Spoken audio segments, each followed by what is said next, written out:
Yeah, I thought we played a good game. Thought we came out great. I thought, we lost a lot of momentum on some questionable calls. I thought we could have got some calls ourselves. We didn't. But we battled through all that and ended up winning the game.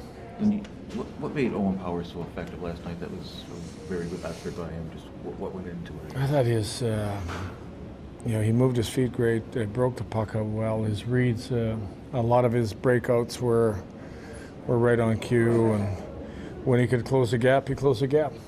Do you see any trends in the penalties that your team is taking? I mean, whether it's trends from your players or from the referees? I see some trends where I know Montreal's got a good power play, but I think they're going down easy.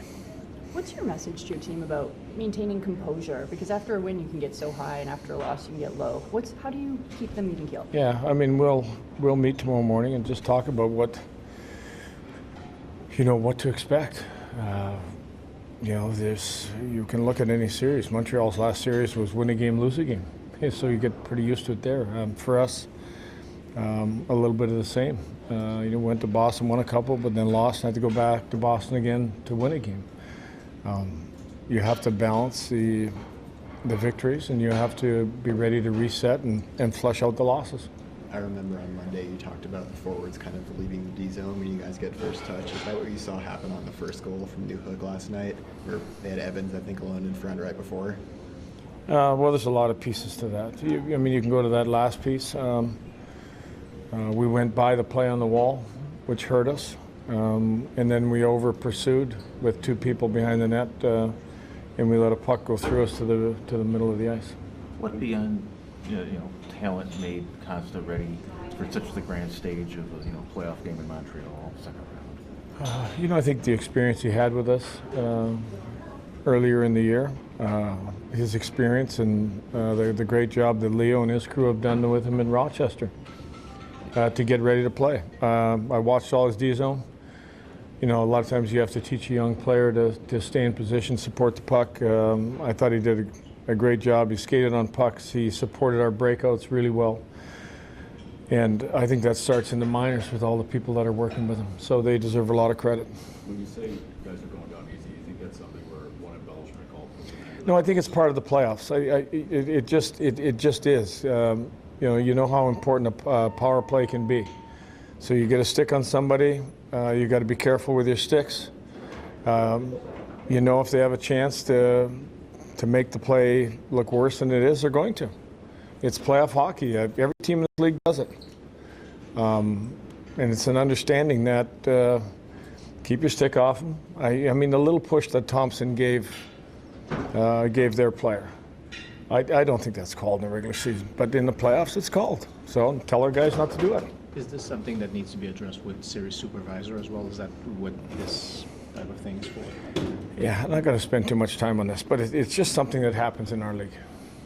With you didn't make a deal out of it with Luke Schenn being inserted to the lineup because you didn't want to tell us your lineup yesterday. But what is his voice like in that dressing room with that playoff experience, with that Stanley Cup winning experience? Listen, yeah, the guy's got a couple Stanley Cups. He knows what it's about. I think he understands controlling emotions, and I think what he could offer us, we really felt, was penalty killing and just that veteran leadership in a tough building.